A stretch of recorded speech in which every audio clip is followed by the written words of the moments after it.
Les postos, on se retrouve pour une nouvelle vidéo les postos, mais avant de commencer cette nouvelle vidéo, promotion exceptionnelle sur zofoot.com, le site de maillots de foot pas cher. Tous les maillots 2022-2023 de tous vos clubs préférés sont disponibles, ainsi que des maillots NBA de tous vos équipes préférées, ainsi que des maillots de Formule 1, des casquettes, des survêtements, les postos. Le maillot domicile du Paris Saint-Germain est disponible, ainsi que le maillot extérieur gris qui est aussi disponible. On vous présentera le site dans quelques secondes.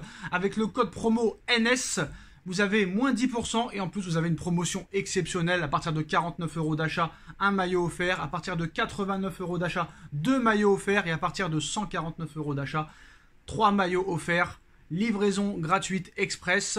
Veuillez commenter sur la barre de paiement pour les maillots gratuits, les postos. Tout est expliqué en bas en description et on vous présente le site dès à présent. Zofoot.com, les postos, moins 10% avec le code promo NS. Tous les maillots 2022-2023 de tous vos équipes préférées sont disponibles. Le maillot extérieur et domicile du Paris Saint-Germain est disponible. Les postos, promotion exceptionnelle jusqu'au 8 août. Des maillots NBA Formule 1 disponibles. Foncez les postos, le lien en description. Les postos, on est avec Nono. Salut Nono. Salut Sacha. Alors on va parler des dernières infos de ces dernières heures et on se posera une question existentielle. En fin de vidéo bien sûr. Alors l'option d'achat de Jorginho Wijnaldum à l'AS Roma sera obligatoire, Nono, mais si deux conditions sont remplies.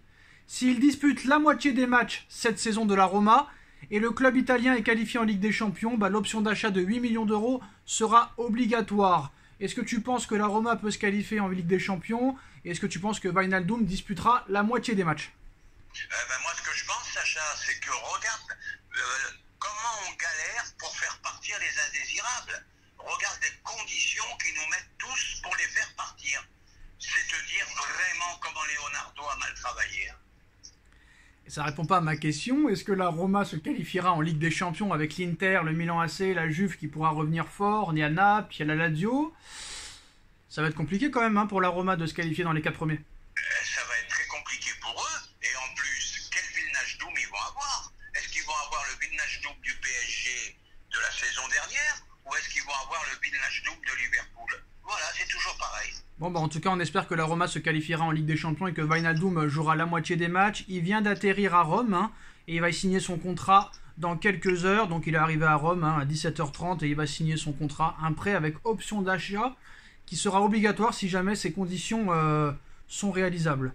Et sont, on va dire... je suis d'accord. Et par contre, je voulais rajouter un mot sur Wijnaldum. Si l'année prochaine...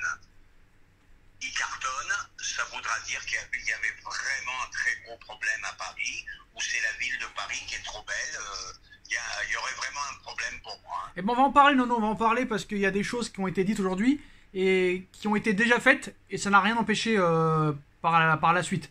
Donc Luis Campos veut encore recruter 3 joueurs, un défenseur central, un 3e milieu de terrain en plus de Vitinha et Renato Sanchez et un attaquant. Alors honnêtement... ça m'étonnerait que ce soit Skriniar, parce que je pense que si Skriniar, il l'aurait voulu, il aurait déjà été là. Malheureusement, si tu veux vraiment un défenseur central, il va falloir sortir le chèque. Chelsea vient de proposer 75 millions d'euros pour Fofana. Skriniar, il est plus proche d'une prolongation à l'Inter qu'une arrivée au Paris Saint-Germain. Donc je vois pas très clairement quel autre défenseur central, à part peut-être celui de Benfica dont on a parlé il y a quelques semaines, Gonzalo là. Ramos, c'est ça je crois. Voilà, à part lui je vois pas qui pourrait venir parce que quoi qu'il en soit il faudra sortir le chèque et le PSG a déjà beaucoup dépensé lors de ce mercato. L'attaquant pareil, je pense que ça peut être les deux de Lisbonne, le défenseur central du Sporting et l'ailier droit là qui vient de mettre un triplé avec le Benfica, ça peut être lui l'attaquant, ça peut être lui le défenseur central. En ce qui concerne le milieu, Nono, on parle de Fofana de Lens, mais dossier très compliqué parce que pour le PSG ça ne vaut pas 40 millions d'euros. Alors que d'autres clubs sont intéressés, mais eux, on leur demande que 20, donc c'est pas normal. Je comprends le PSG qui veulent pas aller sur Fofana, parce que pourquoi 40 pour eux et 20 pour les autres? C'est pas normal. L'attaquant, à part le mec du Benfica, je le vois pas. Et pareil pour le défenseur central, à part le Ramos. C'est 2 Ramos de toute façon, donc à voir, mais je sais pas vraiment les pistes à l'heure actuelle. Campos se retrouve devant des problèmes qu'il a jamais eu, malgré qu'il soit très fort. Il y a vraiment un gros méli-mélo dans tout ça. Moi, j'ai lu aujourd'hui qu'ils étaient sur un milieu très très physique. Ils n'ont pas voulu dévoiler le nom, je ne sais pas qui c'est. Il paraît que Fofana ne rentre pas dans les critères de Campos, donc ça ne sera pas Fofana. Et la suite, on verra. Et autre info, je pense que Kimpembe va rester. Alors, autant pour moi, on connaît un petit peu le profil recherché parce que en fait, c'est un joueur de grande taille, fort physiquement, qui connaît la Ligue 1, mais qui joue à l'étranger. Alors, on aurait pu croire Bernardo Silva, mais Bernardo Silva, physiquement, c'est pas un monstre non plus. C'est pas De Jong, parce que De Jong n'a jamais joué en Ligue 1, mais ça pourrait l'être. Alors, est-ce qu'il, on va dire, il fait une fausse piste pour les médias, ou est-ce que c'est vraiment vrai? Je vois pas qui ça peut être. Hein. D'après ce que j'ai lu moi, profil physique qui connaîtrait la Ligue 1, qui joue à l'étranger, j'ai beau chercher, je vois pas. Je pense pas que ça soit Bakayoko quand même, du Milan AC. Bakayoko, ou peut-être Ndombele, mais je pense pas. Hein. Non, moi non plus, là on verra. Le seul profil c'était Bernardo Silva, mais physiquement c'est pas impressionnant, donc je ne sais pas. En tout cas voilà, un grand de taille, avec un impact physique très important. Alors contrat de 5 ans pour Renato Sanchez au PSG, hein, contrat jusqu'en 2027. Des discussions ont eu lieu entre le PSG et Everton pour Idrissa Gueye, négociations également en cours entre le Paris Saint-Germain et la Juventus pour Leandro Paredes, mais pour l'instant aucun accord trouvé dans les deux cas. On verra ce qui se passe dans les prochains jours, Nono. Alors il y a Galtier. Ce que je dis, hein, qu'est-ce qu'ils ont du mal à vendre, hein. Qu'est-ce qu'ils ont du mal, même en les donnant, ils ont du mal, hein. C'est incroyable. Alors Galtier a dit qu'il y aura toujours de la concurrence, la performance du joueur sera toujours mise en avant, mais on devra aménager des temps de jeu pour que tout le monde soit performant et qu'on perde le moins de joueurs possible d'ici la Coupe du Monde. On peut avoir le sentiment qu'on annonce qu'on joue à 3 ou à 5, que c'est un système défensif, mais je pense que c'est le contraire et que c'est un système qui peut nous amener à avoir beaucoup de monde en position offensive. Sergio Ramos est bien physiquement, il travaille, il a eu un choc au quadriceps au Trophée des Champions, mais il a tenu à finir et à montrer qu'il est prêt à être performant cette année. C'est peut-être pour ça aussi que le PSG cherche un autre défenseur central. Alors ce Ramos exemplaire, exigeant et très professionnel, donc automatiquement il fait partie des cadres du vestiaire. Je m'appuie toujours sur ce profil de joueur, leur vécu pour ce qu'ils doivent amener aux autres et à moi. Christophe Galtier lui aussi, Nono, a annoncé qu'il voudrait encore recruter 3 joueurs d'ici la fin du mercato. Il a annoncé l'arrivée de Renato Sanchez. Il y avait cette opportunité de prendre un joueur connaissant la Ligue 1 et le très haut niveau, on l'a saisi. Il a des qualités que d'autres n'ont pas. Il est différent de Verratti, de Vitinha ou de Danilo, donc c'est très intéressant. Voilà les mots de Galtier. J'avais une question, Nono, très claire, très nette, très précise.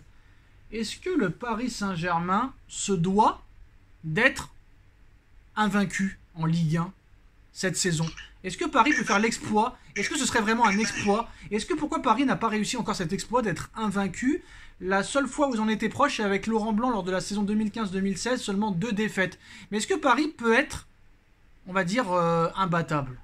Je vais te dire, j'y ai pensé ce matin, tu vois, comme quoi les grands esprits peuvent se rencontrer. J'y ai pensé ce matin et je me disais, le PSG peut faire une saison à la Arsenal qui avait fini sa saison invaincue.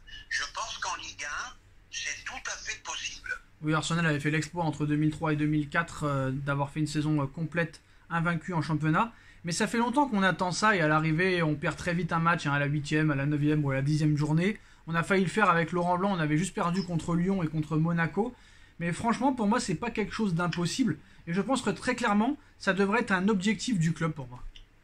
Je suis d'accord avec toi, Puis je vais te dire, on faisait plus peur à personne. On faisait plus peur en Ligue des Champions. On faisait plus peur en Ligue 1. Et crois-moi que cette année, on va faire peur. Tu crois qu'on va faire peur cette saison? Ah oui, cette saison, on va faire peur. Tu vas avoir des blocs bas toute la saison en Ligue 1.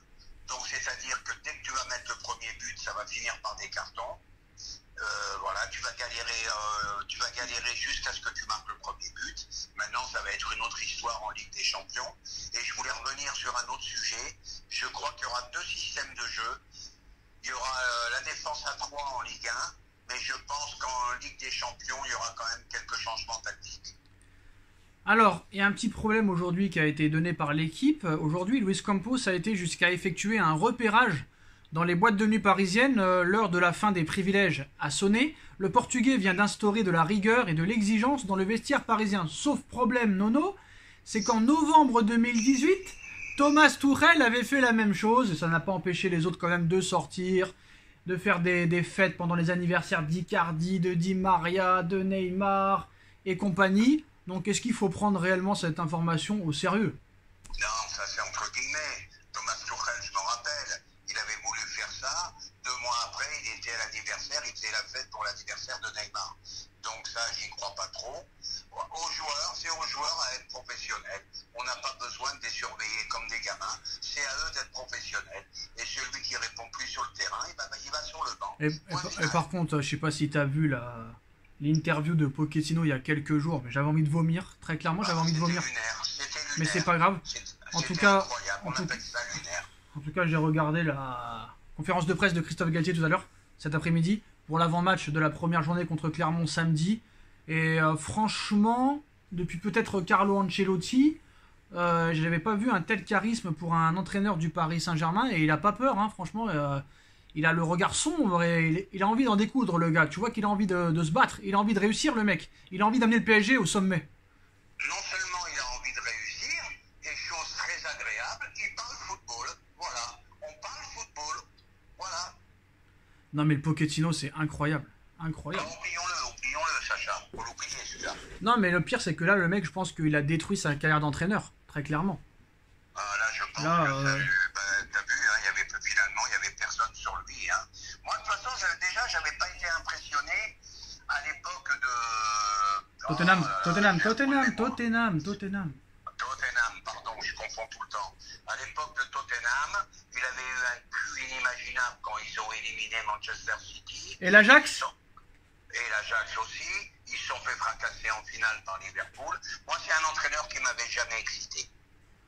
Ouais, mais je comprends pas comment un homme de nos jours peut avoir autant peu d'amour propre, autant peu de fierté.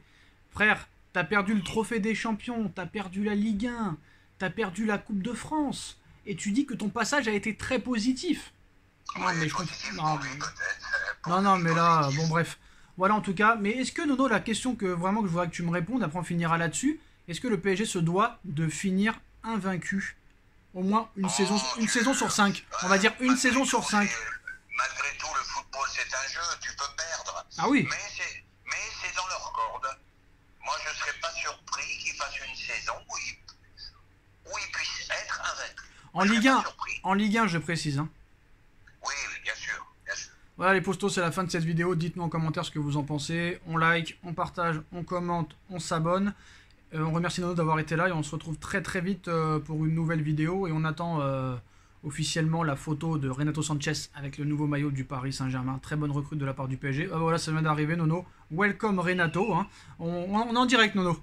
Voilà. On monte la vidéo de présentation du Paris Saint-Germain qui dure 22 secondes. Les postos, bah voilà. Ça vient de tomber. Alors regardez, je vous la montre. Hein. Voilà, c'est fait.